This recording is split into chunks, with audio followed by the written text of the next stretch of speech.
Здравствуйте! На этом уроке, третьем уроке, мы с вами продолжим работать с нашей надписью, с леттерингом, который мы создали с помощью маркеров в начале, а теперь обрабатываем его в графическом редакторе Adobe Illustrator.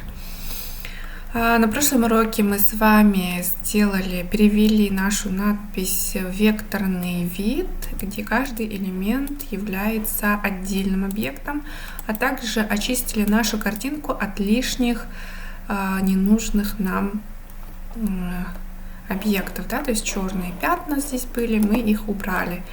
Теперь, кстати, я к сожалению, не указала, как сохраниться. Надеюсь, вы это сделали интуитивно. То есть здесь ничего сложного нет.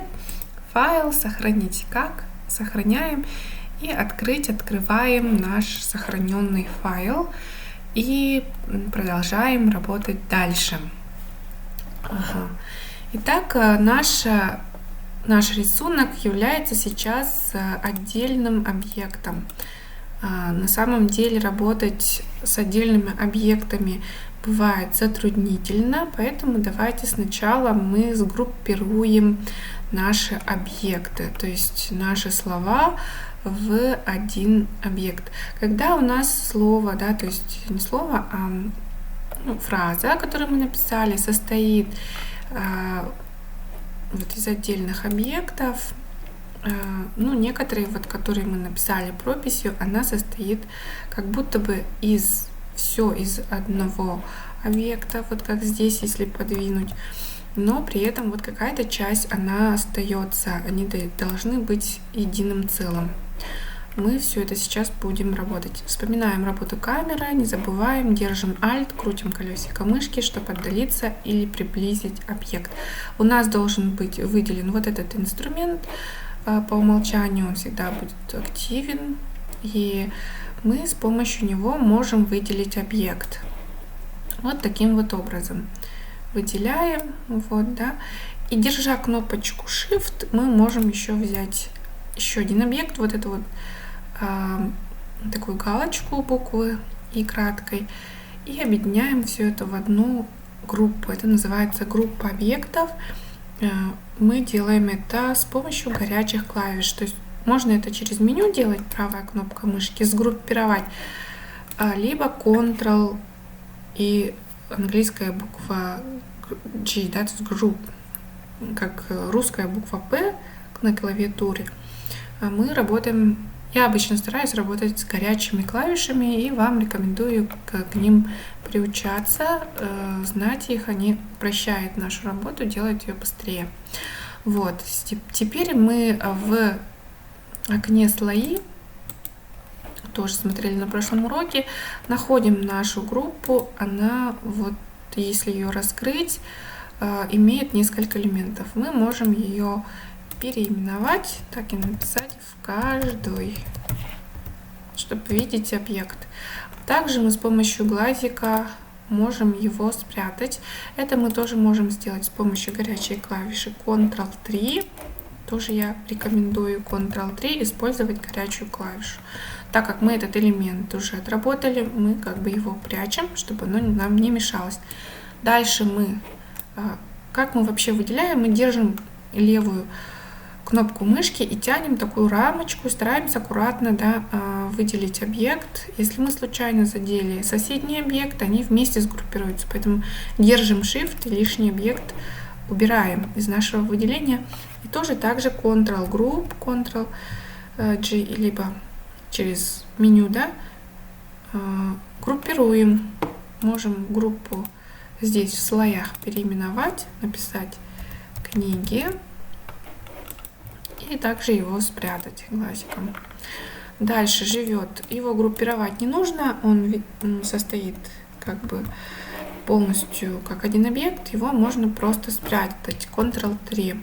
Следующее у нас слово волшебство. Мы его тоже выделяем с помощью рамочки и группируем Ctrl-G, Ctrl-Group и Ctrl-3 прячем, чтобы у нас остались только наши вспомогательные элементы, которые мы нарисовали. Мы их тоже выделяем и Ctrl-Group также группируем. И тогда мы видим наши объекты в слоях уже сгруппированы, мы их видим поштучно. Давайте мы их тоже переименуем. Назовем это элементы. Двойной щелчок по группе вот этой, да. Возвращаем глазиком все объекты и также переименовываем непереименованные слова. Вот, например, живет, вот он. Ну, чтобы видеть, где что находится, нам будет так удобнее работать. И у нас еще один объект — это волшебство. Здесь тоже пишем волшебство. И вот мы видим, элементы находятся как бы в каком-то определенном порядке друг над другом. Они не пересекают друг друга, и поэтому у нас как бы их порядок здесь пока не важен, но в слоях как бы есть иерархия, которую мы сейчас с вами давайте рассмотрим. Сразу давайте сделаем задний фон, или пока не будем, ну давайте не будем, потом мы к этому вернемся. У нас будет здесь иерархия, которая будет играть роль, когда накладываются друг на друга объекты. Все, у нас элементы все сгруппированы, переименованы, и мы готовы к дальнейшей работе с нашими объектами. Мы их можем выравнивать и перекрашивать. На следующих уроках мы продолжим дальнейшее оформление нашего объекта. Давайте мы еще раз сохранимся. Файл, сохранить как. И в открывшемся меню выбираем, например, папочку с изображениями и называем его, давайте даже новую папку создадим и назовем его, например, lettering. Ой, правильно написала. Назовем его lettering. И вот здесь, в этой папке, мы сохраняем наш объект. Ой, я совсем туда сохраняю. В изображениях, наверное, лучше. Так, еще раз новая папка. Она, оказывается, уже есть. Так, я путаюсь. Ладно. Это мы удалим. И в леттеринге здесь имя файла, надпись 1. И сохраняем. Выйдет такой параметр сохранения, просто нажимаем ОК. Все, к следующему уроку мы уже подготовили наш файл для дальнейшей с ним работы. До новых встреч, спасибо за внимание.